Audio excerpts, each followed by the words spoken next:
Powerfest. Holy, I have lost consciousness for the last 4 hours, let me tell you, but it was incredible. It was amazing. The team, the Project Power team is the reason why Powerfest was able to run the way it ran.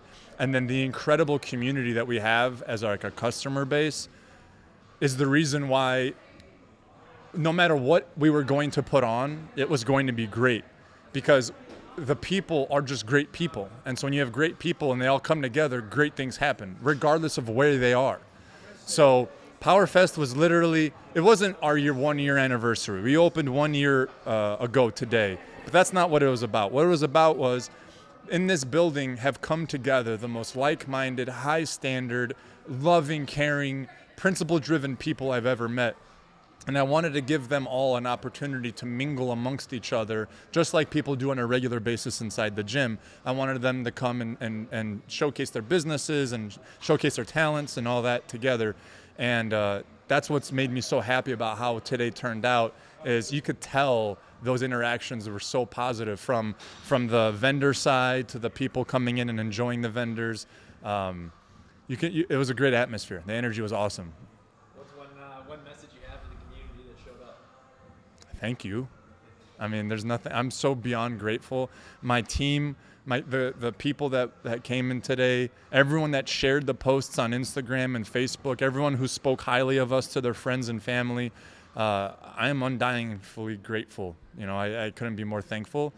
And, it's because of you, not only does my dream exist, but together, collectively, we're changing the landscape of society. Society isn't the way our event was. But if it was, it'd be a much fucking cooler place to be. And I think events like this, when so many people come together and they share their thoughts and their ideas and they're having a good time, they spread that, and it will spread. And because of you and because of the community, we grew today. So thank you. All right, what do people have to look forward to with Project Power? Project Power, well, now that we have a sign, you know where we are. So that's a hell of a start, right? We went 365 days without a sign. And on the 365th, we finally put one on the building. We're spreading. Just like the community spread today, Project Power is going to spread the same way. So this next 365 days, just watch out.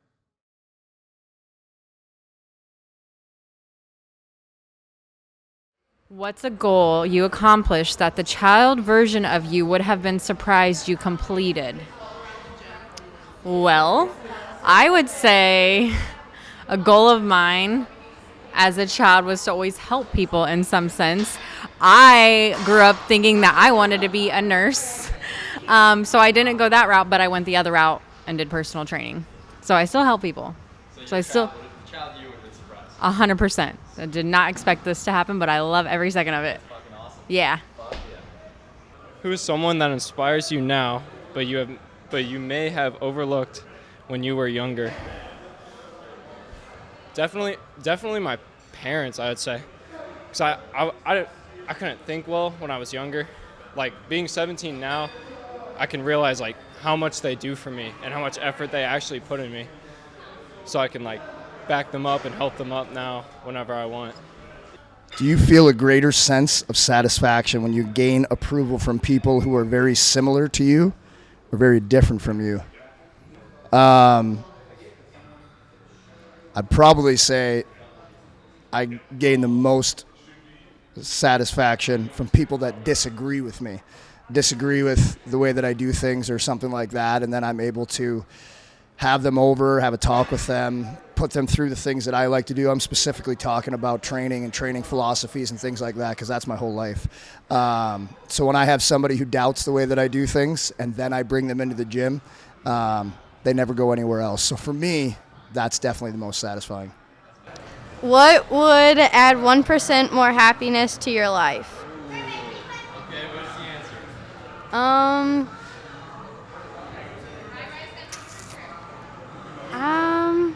Probably maybe spending more time with like my family. Okay, awesome. That's a good answer. Why is that?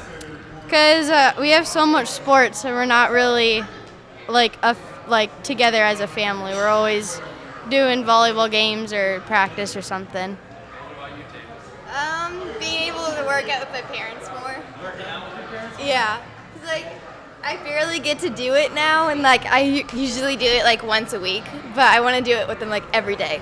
Yeah, so Project Power, I'm here for Bart. And so I started stretching with Bart right before the gym opened. So luckily, I got to meet him, see what the gym looked like right before it opened, and I just absolutely fell in love with the place and the culture. So I guess that's the biggest thing I wanted to share is that Project Power made a massive impact on my life because when I met Bart, I had 3 bulged discs in my back and couldn't even put my shoes on, and I was used to working out for more of my life than I haven't. So now he's got me to stronger than I've ever been at 42 years old. So stronger and more flexible. So I couldn't be more excited about the gym and the progress and the project itself. So I love it and can't wait to see how far we go with it. All right, describe a moment you went against someone else's perception of what you could do. So I can't really describe a moment, but I am my worst enemy. Like, the perception of how I view myself used to be in the past not so great. You know what I'm saying? So I had to learn to, like, give myself more grace and to love myself more, right? So the perception of myself, like, years ago used to be like, all right, you know, I can't be consistent with my diet. I can't be consistent with working out. I can't hold a job, you know, all these can't to myself, you know what I'm saying?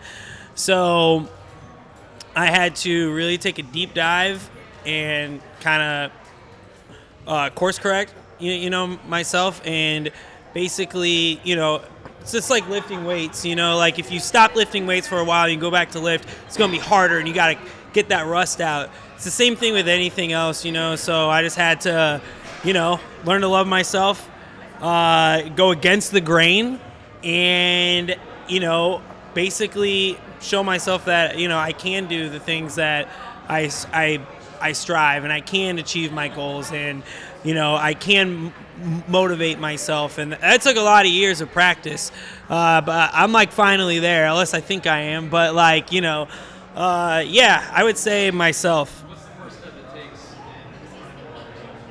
You got to find yourself, so which is a crazy journey, you know, it's very hard, very, very hard.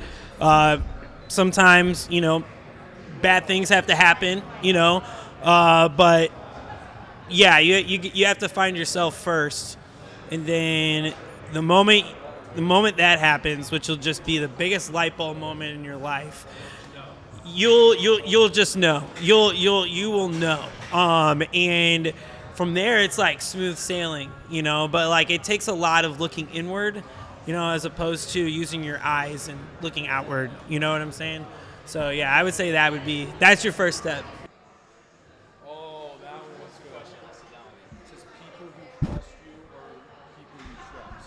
So what's the answer? I would have to say probably the people who trust, probably people who trust me. Okay, why? I don't know, working like, because I would say probably I don't trust a ton of people all the time. So like I got my friends, and I got my close people who I trust, but besides that, it's hard to build my trust. Why? Because I've been burned a couple times in my life. Okay. So there's a quote, I don't know who it's by, but it refers to Julius Caesar. It says, a dagger in the hand of a friend could do what armies couldn't.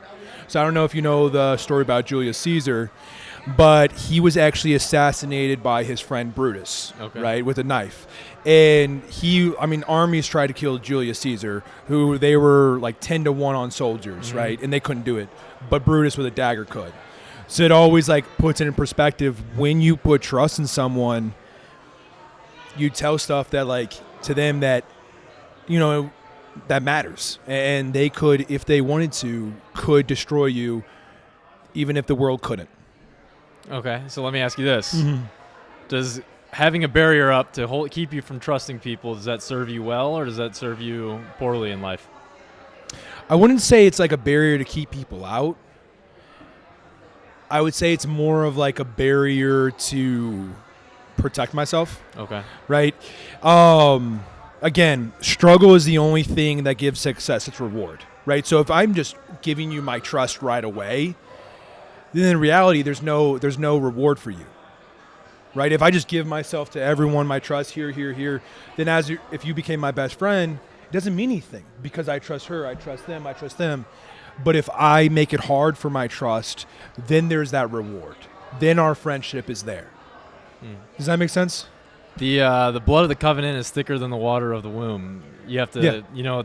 The initial interpretation is the blood is thicker than water, and we always thought that meant family members. Yeah. But the full interpretation of it is like the people you go to war with, the people that you earn each other's trust with. Those are the people you have a stronger bond with. Yeah, I mean, so I was a bouncer for a couple years, and I learned this while bouncing. You can't fully trust someone if you don't see them in a fight with you.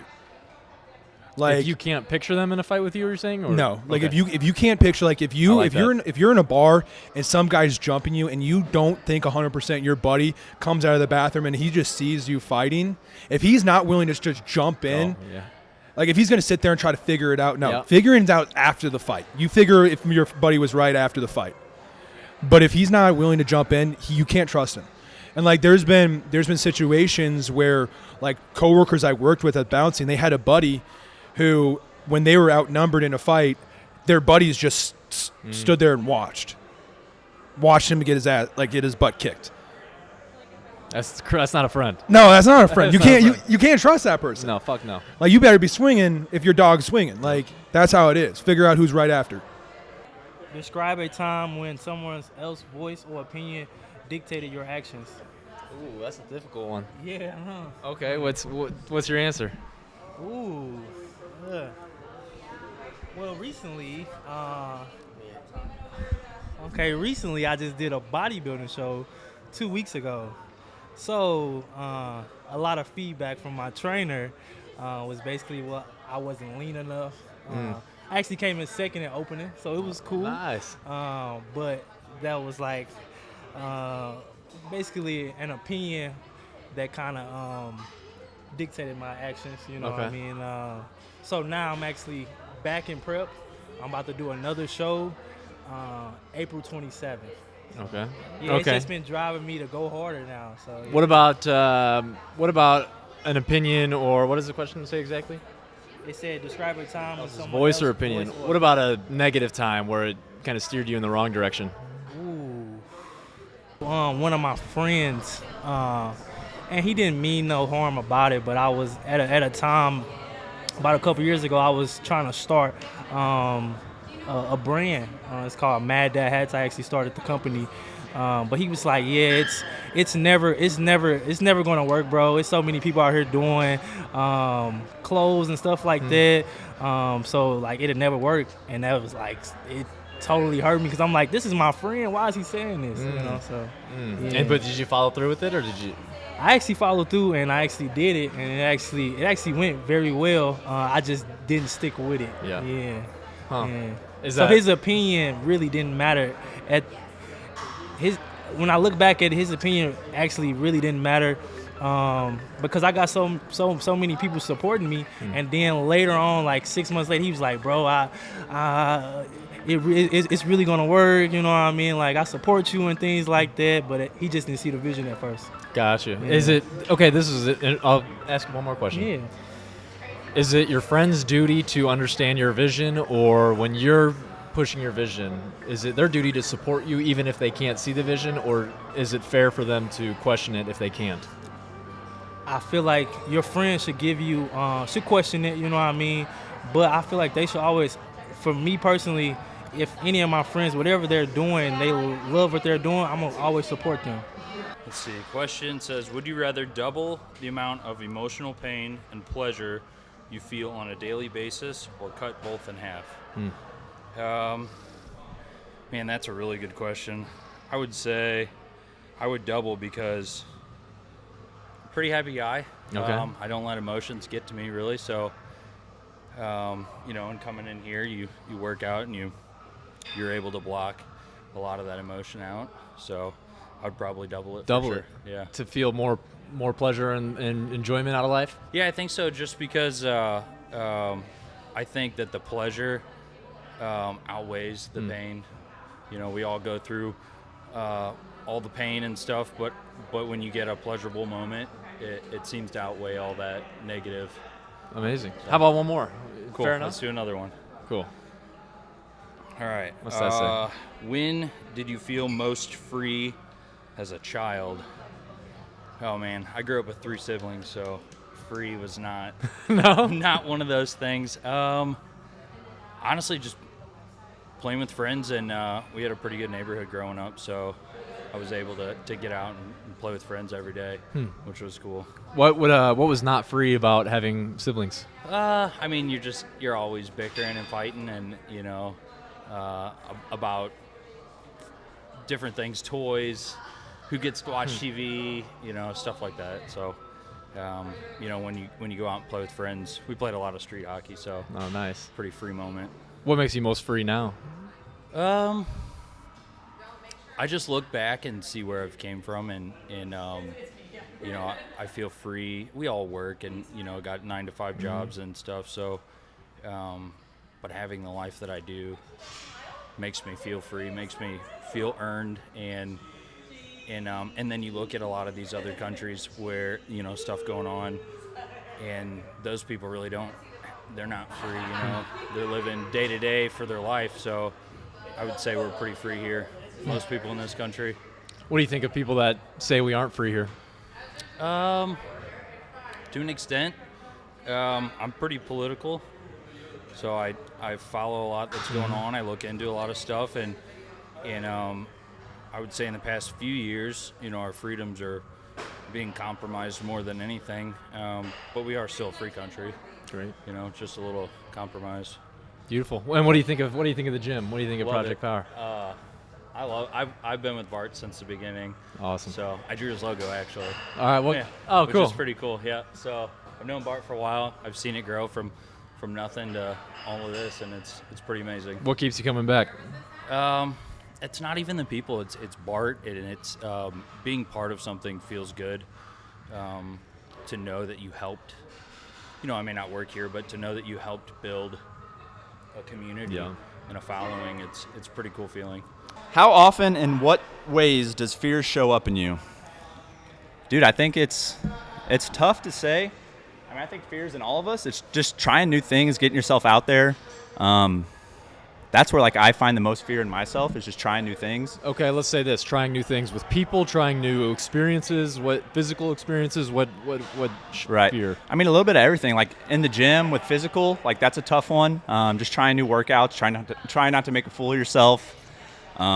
Dude, sitting down like this, like in front of a mic, it's new, it's scary, right?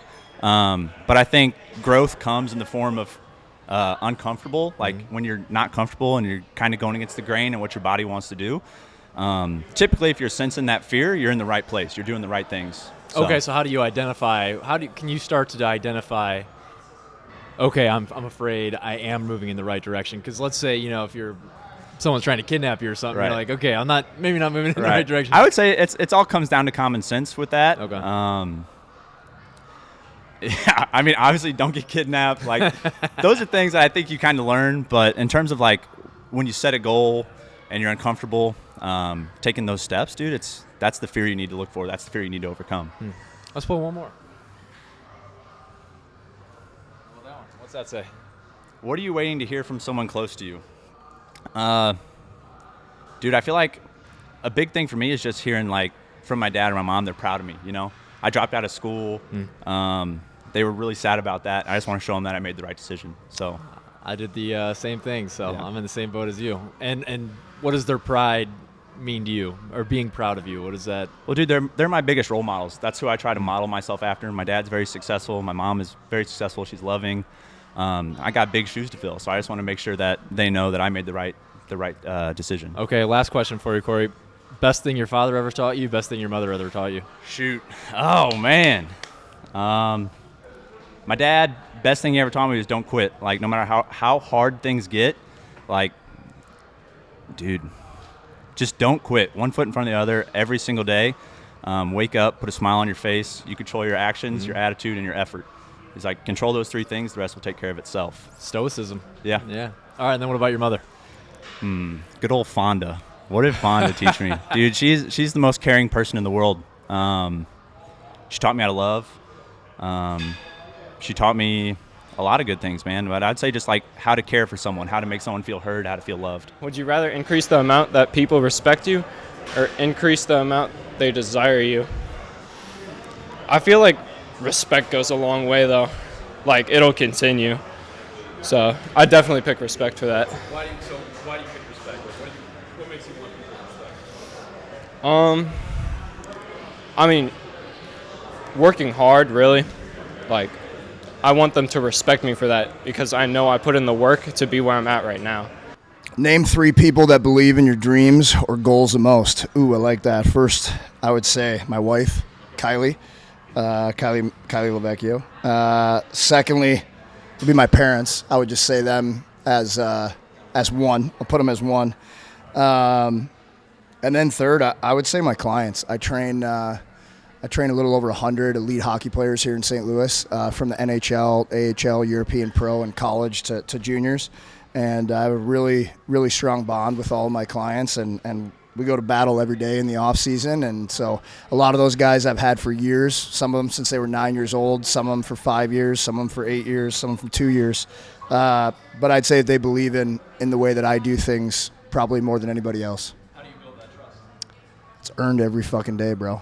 It's earned every day through details, showing up for them, being there for them more than I, maybe other coaches in my position are, and just always trying to do anything I can to pull everything out of every client I work with. That's my goal every single day. Hey, you ready for this question? Yeah. Okay. What's something people told you couldn't do as a kid? Say bad words. Say bad words. Well, you know what? That changes real fast because I say a lot of bad words and I'm not supposed to. But it's okay because I'm not a kid. What happens if you say a bad word? I'd probably get grounded. Grounded? What does that mean? Do you can't leave your house? No. Can't go on dates and stuff? No. You can't? I can't go on my electronics. Oh, so you can't use your iPad or your phone or anything? I don't even use my iPad. You don't use your iPad? Yeah. What do you use? My phone and my Xbox. Oh, you can't play your Xbox either? No, but I can't watch TV. Okay. Well, then let me ask you this. Is it worth it? Which one's more fun? Playing Xbox or saying bad words? Xbox. Xbox. That's a good choice. I would choose the same thing. I would choose to play Xbox instead of saying bad words. Says, what moments in your childhood led you to freeze your dream? Oh my. You got that question and I got that question? What moments in my childhood made me freeze my dream? Say, what was your dream? Wow. What was your dream? What was my dream? Yeah. I wanted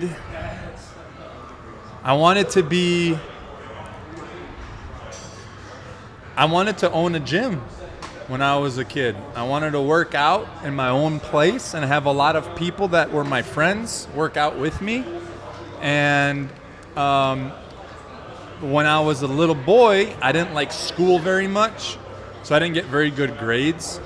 And then when I didn't get good grades, they made me think that I couldn't do what I wanted to do because I wasn't doing good in school. So if school had maybe helped me not think that grades were everything, maybe I wouldn't have given up on my dream. But eventually I said, I don't think that matters. And so then I started my dream all over again. And now we're inside my dream. How cool is that? Cool. Cool. High five. Thanks for coming to my dream. Wait, this is your dream? This is my dream. All of this? I dream this stuff. Cool, right? Yeah. Yeah. That's awesome. I like to go on the grass. You like to go in the grassy part? Yeah, that part's pretty cool. I think it's a pretty cool part too. All right, well, thanks for being my person on my podcast with me. Thanks. Okay, bye. What makes you extraordinary? Okay. So for me, I think I think for me, it's about how much I care about other people. Okay. I think throughout my life, I never got the care that I needed, and never got like what I needed to be me. So I think for me, like I never want anybody to feel the way I felt. So I just want to help the world, spread a little bit better message. And Have you always thought that way? Always Yeah. wanted to help people? Yeah. yeah, I was alone for a while. I just graduated high school. Okay. I was really depressed for the first. So I'm still depressed, but I was really depressed for the first 16 to 17 years of my life. Okay. I lost 120 pounds. I work at supplement superstore, so Okay. that's kind of like my message I want to spread is helping people better their lives and not give up. And so you said you're still depressed. A little bit, yeah. Is that chemical imbalance? Is that because of circumstances? What's keeping you or making you depressed? A little bit of both, to be honest. You know, I think I don't know what makes me happy, but I know how to make other people happy, and I think that's what makes me extraordinary.